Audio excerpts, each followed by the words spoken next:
What happens when you spend weeks building the ultimate garden and it gets completely destroyed? I'm not talking about one bad night. I'm talking about a month-long disaster that just wouldn't stop. Some people would actually call this complete failures. What if I told you it was actually the most insane lesson that I've ever learned? This was supposed to be the greatest garden of all times. We're talking the year of the tomato. I could literally taste the insane sauces and see hundreds of jars of salsa lining my shelves. I spent weeks growing these plants from tiny little seeds. I had every one that you could think of, everyone you can imagine. I had San Marzanos for paste. I had gigantic brandywines for sandwiches and a ridiculous number of jalapenos and peppers for the grill. Every single morning was the same mission. Check the soil, cut off any of the useless branches, and tie up every single vine to its own little trellis. I watched these things grow from tiny little sprouts to absolutely massive plants, loaded with hundreds and hundreds of little green tomatoes and little white flowers, and little yellow flowers. They were so pretty. This garden wasn't just a garden. It was going to be a fortress of food. I put all the hours of sweat and all my hopes and all this stuff in the meals I was going to prep. The pepper plants looked incredible. Their leaves were so shiny and they were covered. Tiny, tiny little flowers. I literally thought that I had done everything perfectly. I had the best soil, the perfect watering schedule. I mean, it was picture perfect garden. I was so proud. I thought there's no way this year was going to be a failure. But I was about to find out. You cannot plan for what's coming. The disaster didn't just show up overnight. It was a slow motion train wreck. It started with the rain, and not just a little bit of rain. We're talking about a month-long monsoon. It rained every single day, and the ground was swamped. The air was soaking wet, and my perfect garden was literally drowning. The bottom leaves of my tomatoes turned yellow and got these black spots. Yeah, that's right. That's blight, and it loves wet weather. My plants were dying, and their roots were literally choking in the mud. And just when I thought it couldn't get any worse, the deer showed up. The first attack was crazy. I came out one morning and I saw total carnage. They had chewed the tops out of every single tomato plant and stripped every leaf from the peppers. There were giant tracks in the mud everywhere. I was so mad, but I thought, okay, they took some, but the plants can actually still bounce back. I tried everything to stop them. I brought every spray, every weird trick that you can find online, and for a second it actually worked. But then the deer came back. This time they were even more insane, eating the plants almost to the ground. And then a week later, they came back for a third time. They ate everything. Did I mention they eat everything? All that was left was the base of a bare, mangled stem. It was a three-wave attack, first for the flood, then for the deer, and then the deer again.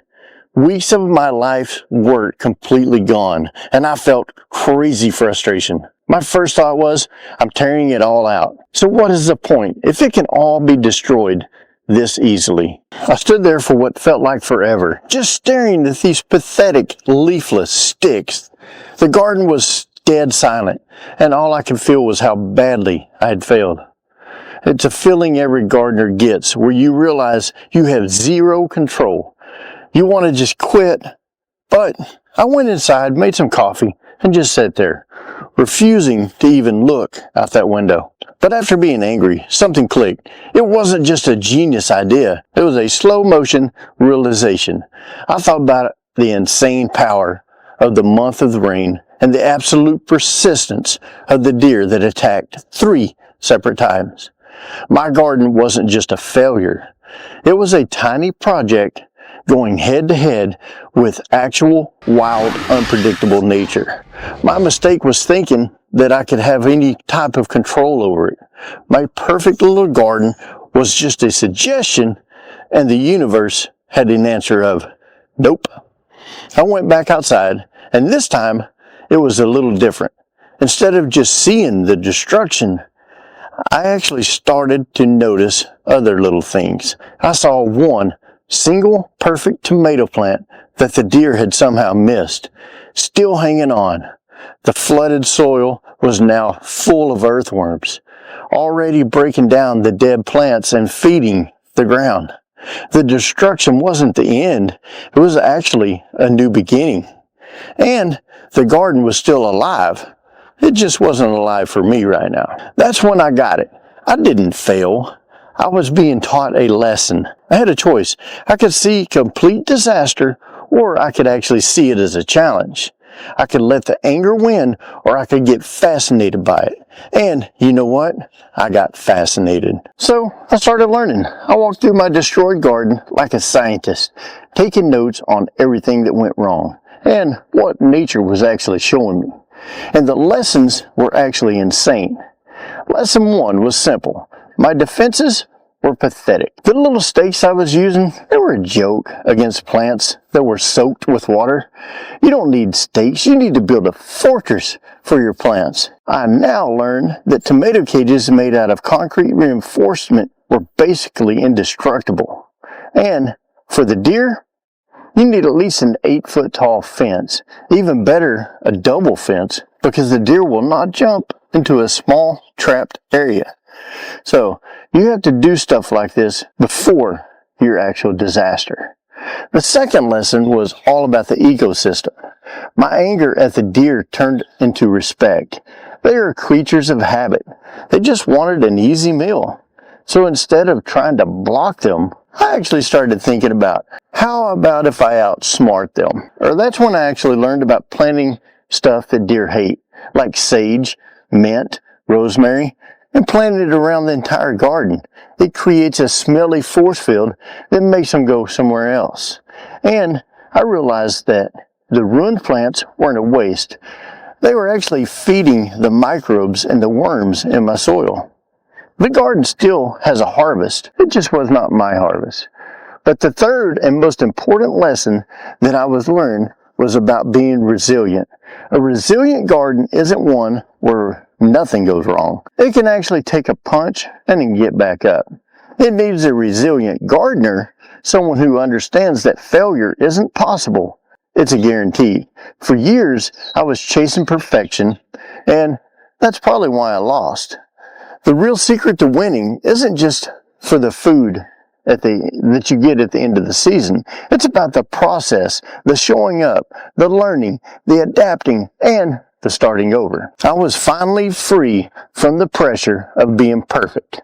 I could just embrace this messy and unpredictable and way more rewarding game of the growth. So what am I going to do? I'm going to salvage that one tomato plant. Then I'm going to clean up this whole wreckage and throw all the dead plants into the compost to make my soil even better. But my season isn't over. I'm not giving up. I'm not waiting till next year. I've decided to pivot. It's July, the mid-July, which is a perfect time to plant the fall garden. This absolute disaster actually unlocked a brand new opportunity, and I'm going to clear out the last of the destroyed summer crops to make room for those plants that love that cooler weather. The lesson in resilience is about being put to the test right now. This isn't about the end of my gardening story, not for the year anyway. It's a start of a new chapter.